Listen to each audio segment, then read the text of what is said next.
Okay guys, so this is what the bottle looks like. Today we'll be using JEVITY 1.5.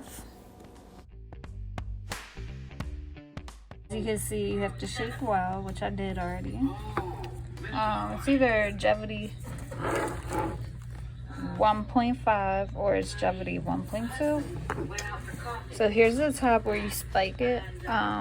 This lid comes off. And let me show you the rest. And then this is the tubing that goes with the JEVITY bottle. So you can get it with or without the spike. I mean the flush bag, which is the flush bag's awesome because you don't have to stand there and manually flush your patient. You just have to push the button and put in the frequency on the machine. And let's say it's every 4 hours. Once you hit flush now on the machine, 4 hours from when you hit flush now, it'll flush again, and then the next 4 hours and the next 4 hours. So you just put in the frequency and it'll flush. So I'm gonna open this up and then show you guys. Okay, so this tube right here goes in the top of the bottle right here. So I'm gonna do that, then show you. So I can do it and hold the camera, but you have to push that tip in pretty hard, and then you'll hear a click, and then you can screw it on.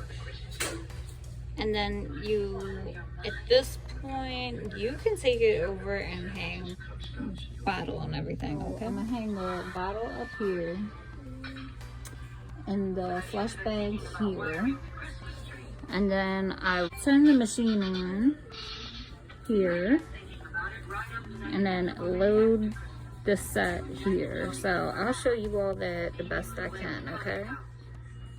Okay, so the bag is hung, the bottle's hung.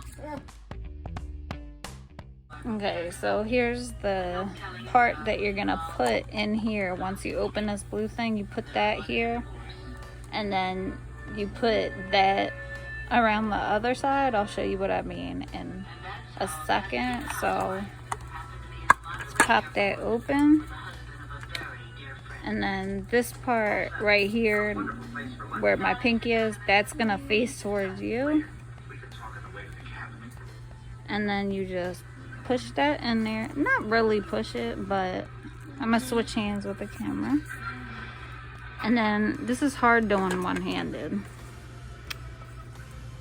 So then you put it around this wheel right here, I guess you would call it, and then stretch it all the way up and put it in there.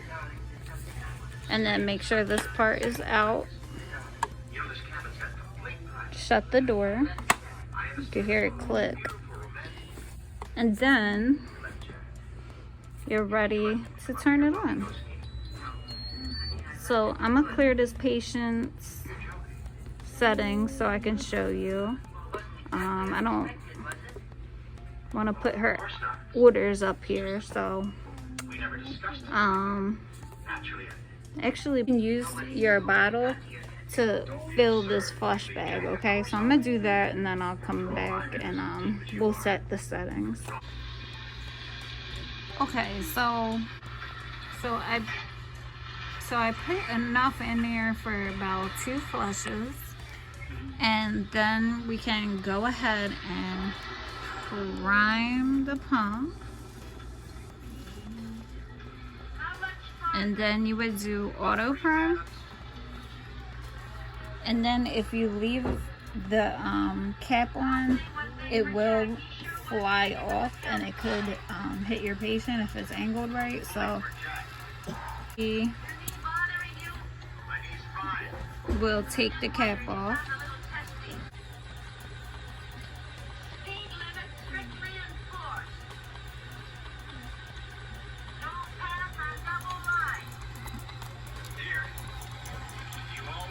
So you can see it's going through. I'm not doing this, it's just automatically flushing. So it says priming, And then you can prime the feed the rest of the way, because you can see it's still a little bit left of empty tubing. So then you would just click hold to prime flush or hold to prime feed. So I always just do feed, and you'll be able to see it comes out and it fills the rest of the tubing, so the patient isn't getting no air in their GI system that way. Okay, so at this point you would hit done, because you're done priming the pump, and then adjust feed rate.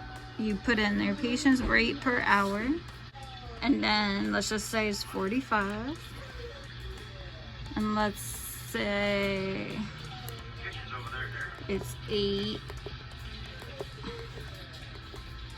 10 to be infused. See, it's volume to be, I don't know what the D stands for. Delivered, maybe?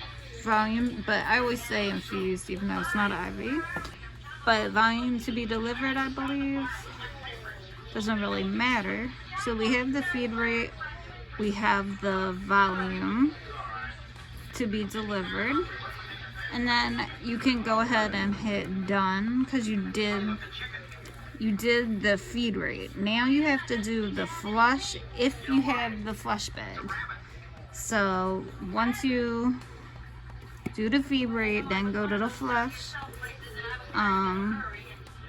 hit adjust flush, and then are you gonna do the flush volume, or are you gonna do the flush interval? So I always start from the top, do my flush volume, and then let's see, let's just say these are all not her settings, but let's say it's this 150 per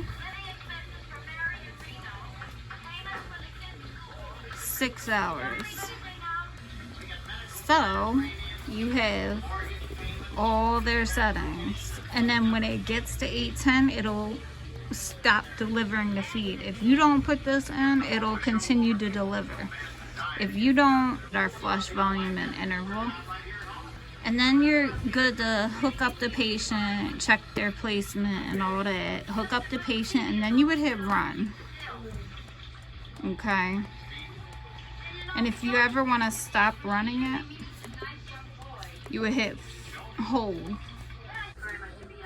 See, it says holding, so I've hooked up the patient, and now you're ready to hit run. So can hit run, and if they are due for the flush, don't forget to come back and hit the button when it's time for them to be done. I mean, time for them to be flushed. KTO, I am not recalling what this means. I never use it. And you can see it says 0 fed, 0 flushed. Okay, so it'll keep track. So if you want to know how much the patient got, that's how you know. Okay, and that's basically it. You can hit hold, and then say I just turned this on, and I hit keep settings in the beginning. If you don't hit run, no, not history. If you don't hit run and hold and clear volume, it'll keep the previous shift in there, and then you won't have an accurate reading on how much mLs the patient got flushed and how much mLs the patient got fed, because it's including the last shift. So if you're starting a new feeding, if they're not continuous, then you have to clear it so you know what the patient got on the current feeding. I hope that makes sense. If you have any questions, let me know. Otherwise, that's about it on a tube feeding. You can date your tubing right here. And we don't label these. I mean, we should. If the state was here, I would. Let me show you the label. So here's the label for...